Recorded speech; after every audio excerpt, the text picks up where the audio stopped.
Welcome in now to Rover Sports. I'm going to make sure that that everything is rolling properly on my page, and going to get started right here. Make sure that my broadcast is being released for you guys, and it's officially on. So I'm going to put this window up so I can answer some of your questions as this comes in.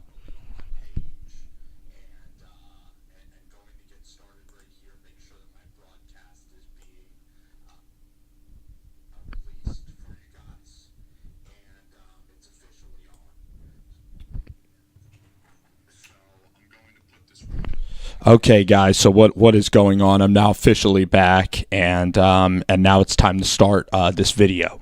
All right. So essentially, let me tell you what guys. So the first news of the day is really the collapse of BrockOsweiler, correct? Because pretty much, guys, just look at BrockOsweiler and everything that the guy has really gone through, and when you look at Brock, the guy just couldn't cut it in the NFL, and he's tall. He played at Arizona State, but the guy just really. His mechanics are awful, and I don't know if it was a product of poor coaching or not, but you know what else, though? It pretty much shows that DeShone Kizer is the guy, and now, if somebody picks up BrockOsweiler, they're going to have to pay, like, a hefty price for BrockOsweiler, so I doubt that, now he's going to, be back in the NFL, but he was just a flat-out mess at Houston, and I did believe in Brock because of the height, because he had decent games a couple of years ago.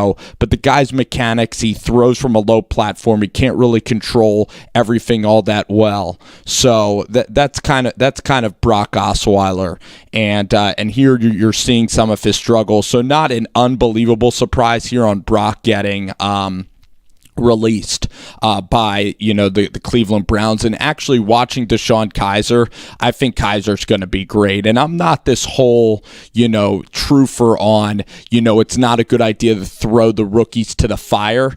I'm totally not that guy at all. I think that if you suck, you're going to suck, and then you better get better. You got to be mentally tough. Now, if you don't have a good coach, maybe if Doug Marrone was coaching you, or maybe like a guy like McDermott or Todd Bowles, who have no idea how to develop quarterbacks, then maybe that can hamper your development, and that could really prove to be poor if you have guys that have no idea what they're doing leading you.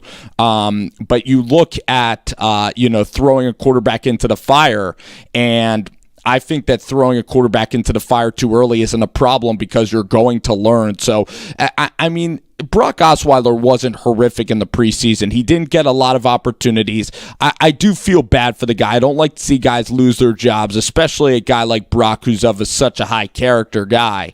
The whole situation is frustrating, but at the same time, we can understand it. Other NFL news, Victor Cruz. I guess this can validate the New York Giants in some way because, they went out and now with Victor Cruz, leaving town, they can basically say, we were right the entire time about Victor Cruz and that he was old and that he was done. And you look at Victor's career, and I've been watching Victor almost every single game. That Eagles game, he really lost everything he had when he tore his ACL, and he was out maybe 1.5 seasons, and he just lost that step. And as a quick wide receiver, you lose that step and you're done. It's unbelievable. Hakeem Nicks, I don't even think he's 30 years old, but that's the shelf life for NFL wide receivers, and it's sad and it's frustrating because Victor's such a good guy.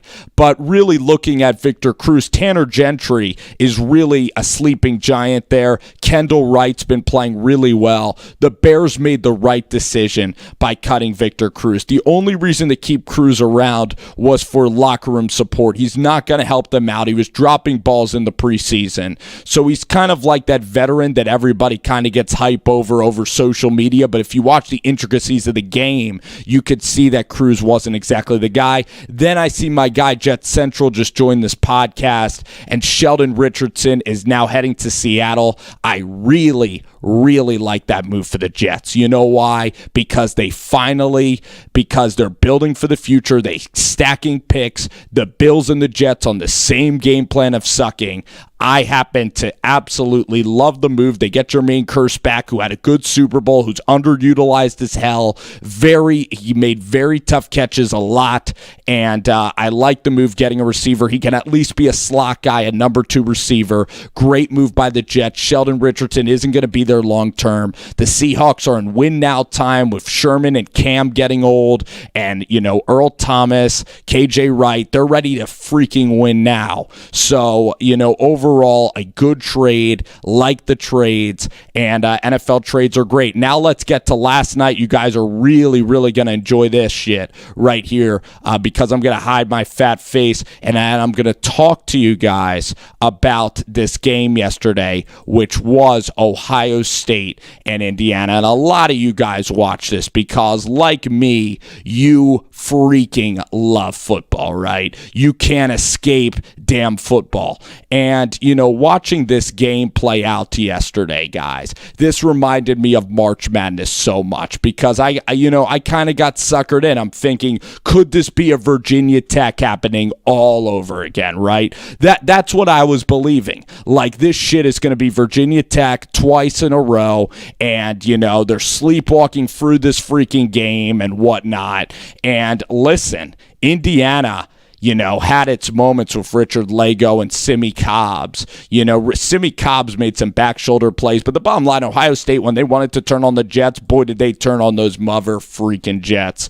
And everybody kind of got their hopes up. You felt like an idiot for having wasted your time kind of watching the game. So Ohio State, we're going to show them pour it on a little bit here, courtesy of Big Ten Highlights. The first 8 games this year, I want to say this too when I come back. The first 8 games flat out sucked this year for college football. I mean, there were no SEC games on tap. There was no competitive games. The most competitive game was, New Mexico State going to Arizona State. That was the most competitive game. These games yesterday sucked. We're hunkering for football, and yet week 1 this year is awful. Let's list last year's games that were fantastic in week 1. We had Texas Notre Dame, and by the way, this dude Paris whatever for Ohio State is pretty damn good. I think this is Indiana's last touchdown, and then I'm going to get right back to you guys here after these highlights. I know you guys will appreciate watching these highlights. Ohio State's like a racehorse that just happened to get away from them, and Indiana, I'm not in love with their quarterback. I think they're an okay team, but their defense fell apart, and it was just a series of game day of being nervous. But I am going to say this as this guy takes it to the house, and that was pretty much when I'm like, this shit's nighty-night. So, yeah, surrender Cobra. Bloomington, surrender Cobra indeed. And then JT Barrett hits this dude wide open touchdown. Anyway, so what I was going to say is last night's game, just not a good. I mean, at least Indiana had their moment in the sun, but it's kind of like, exactly like the NCAA tournament where the upset gets, where the underdog gets up a little bit. You start thinking, you start, reacting on social media, going a little wild, and then Ohio State turned on the Jets. But last year, opening week was the shit. You had Notre Dame, Texas. You had Texas A&M, UCLA. You even had Vandy, South Carolina on Thursday night. You had Ole Miss, Florida State, and that was with Chad Kelly and Mia Khalifa. And you had all that shit going down. So that was a heck of a run. last year, with college football games. This year, Saturday will be an okay slate, all right? So let's talk about Saturday. And you know what? I'm going to pull up the games, and I'm going to pull up Bovada. I'm going to tell you the games that I like right now. I'm going to tell you the games to stay away from, and I'm also going to throw up another highlight. By the way, how shitty is Tulsa? I got suckered into the plus 19 last night because I thought Tulsa would be good. Their offense is usually always good, and they let me down. This Chad President guy at quarterback is awful. Their whole team is terrible. Mason Rudolph was on pace to throw 751 yards yesterday. I mean, Tulsa blows. They suck, and it's not just because I lost money on Tulsa. It's that Tulsa's going to be a wreck this year. Hold on one second. I'm putting in this right here. So I am so excited college football is going to be back. And listen, I have my good buddy coming on to the podcast, Uncle Lou. I'm going to throw on a Periscope feed of this dude, and you are going to like him. He does all Georgia videos. He happens to be a good buddy of mine. Tonight's game, all right? Let's list tonight's games that we like. Tonight's games that we really, really like. Washington, that number's a weird game. Jake Browning's not that good at quarterback. He's a good college quarterback, but if you draft him in the pros, you're drafting him to be a backup. Just like Connor Cook, he's a perfect backup because he sucks. He will suck at the NFL level, and I'm sorry to Jake Browning, but he will suck at the NFL level. He has no arm strength whatsoever. You saw that versus Alabama. He will be a fifth or a fourth rounder. He has no arm strength whatsoever. He's like Sean Mannion, but he won't get into trouble. He won't collude the locker room. He is the perfect quintessential backup quarterback in the NFL. So at least you have an NFL starting quarterback. Your weapons on the outside. I know that they lose Jeremy Ross. I know that they lose King in the secondary, Buda Baker, whatever. Chris Peterson reloads. Dude's a stud ever since he was at Boise State. Chris Peterson's a top 5 coach in all football. The defense is going to be monsters. Their schedule is cake. Washington's a good team. Going to Rutgers, it's weird ass game there. Navy's getting up right now. They're a 10-point favorite over FAU. Navy's a sneaky good team, very disciplined. Obviously, being at Navy, you better be a disciplined kid if you're going to go to Navy and play football there. And they run that triple option shit kind of like, who else runs that? Like Georgia Tech. Anyway, let's get to Saturday, shall we? Tonight my play is I love Utah State. I like Utah State. That's a ton of points to give, to Wisconsin. Wisconsin's not a good offense. Alex Hornibrook, their coach there, is this fat guy that is a very forgettable name as a head coach, Paul Christ, and whatever. CSU, Colorado State, they rocked Oregon State again. Was watching them last Saturday. Here we go, Texas, Maryland to start off Saturday. Not a great game. Maryland sucks. Not really going to be watching that game. My favorite game, and Jet Central, one of my guys on here knows it, it's Josh Allen. Wyoming and Iowa, guys. That game's going to be fun. Iowa can lose to anybody, playing early. Most overrated coach in the world is Kirk Ferentz. He even got looks at the NFL. Disciplined team. Iowa is boring, runs the football well. But again, I like Big Ten, Midwestern football, though. So I kind of dig Iowa in the sense, like, I kind of enjoy watching them play football, whatever. Wyoming's going to, actually do really well in that game. And I'm going to run through this really, really quick and get you to the games that are great. How about this one, guys? Cal, North Carolina. Got North Carolina. Michigan, Florida. That's a big one, guys, for all y'all out there. Michigan and Florida. Michigan now 5-point favorite. The line keeps going up towards Michigan, which isn't good news. Florida, it seems like their whole team suspended. Antonio Callaway always getting into trouble, always making mistakes. He's going to be be next year's, whatever, Joe Mixon, Dalvin Cook. Dalvin Cook, they said he didn't have, the right friends, whatever. Well, Antonio Callaway's done a lot more worse. He's alleged for sexual assault, marijuana charges. The whole book, pretty much, is Antonio Callaway and his friends now getting into a Ponzi scheme of selling shit. When they're supposed to be buying textbooks, they're selling stuff for thousands of dollars. But Antonio Callaway's a freaking stud. He's one of the best route runners in all of football. So it's unbelievable, guys. You guys got to look into Antonio Callaway. He's going to be the next NFL dilemma for general managers. And let's see if Florida will kick him out. They probably will if he gets suspended a game. The dude's an unbelievable football player, though. He's a very good receiver. He's supposed to be one of the best wide receivers, and I think he's the best route runner in the game. Georgia Appalachian State. Will Jacob Eason get his shit together? Will Riley Ridley catch the football? Will Davon Wims? Will Isaac Nada continue to play well? I just want to see Eason connect with receivers. They have small receivers at Georgia. No alphas on the edge. Their defense is going to be the most reliable group in the country, though. Georgia minus 14. I'd stay away from that game big time, because App State is very bipolar and unpredictable. They could really be good. Auburn and Georgia Southern. My favorite pick in the whole college football year is the Auburn Tigers because of Jarrett Stidham. Jarrett Stidham from Baylor transfer will change the program, okay? The fact that Doral of LSU didn't get his feet down last year and Gus Malzahn didn't get fired, Malzahn's a pretty damn good coach. Upset of the day, USA, South Alabama.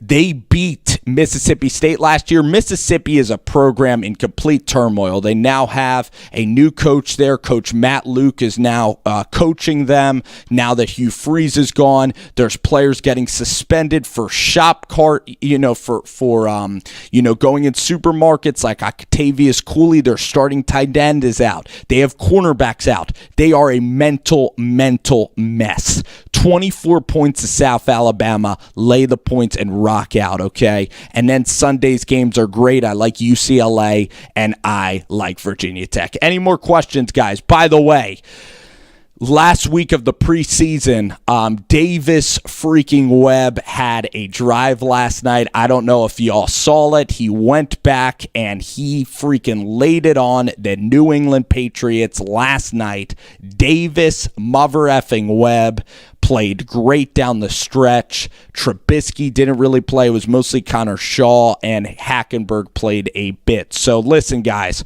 appreciate y'all hanging out on Rover Sports. Stick around. I have 2 more Periscopes coming up. I am producing a video right now with UCF Jaguar. Sports Fury is awesome. Go ahead and follow them as well. And I am going to post my college football complete video with Uncle Lou, and you guys are going to love that shit. So I appreciate everybody that is hanging out on Periscope. I want to make this channel directed to you guys. We'll probably post college football reaction tomorrow because it is the weekend of college football. We're finally to the fall. We can finally talk about college football, and football is back. Do I think female sideline reporters are necessary? I think that female sideline reporters, most of them are even more qualified than men, and that's saying something. They're tremendous at their job. So, I mean, that's a question. I think it has, one answer. Unless I was living, in the 1930s where I don't think women should get that job. Yes, women should get that job. Any other questions? Any other questions there on Rover Sports? We could talk about hottest female sideline reporters, but other than being hot, like Doris Burke in the NBA, for example, is great. Pam Oliver, Fox, great. Aaron Andrews, great. So let's see. Anybody else have some questions? Appreciate the hearts, guys. I'll be back. I'm going to try to get the UCF Jag video up. Maybe post Lou and UCF together, guys. Maybe make it a long podcast. And listen, God bless. Have a great weekend, y'all. And I'll be checking in quite often. I'll see y'all.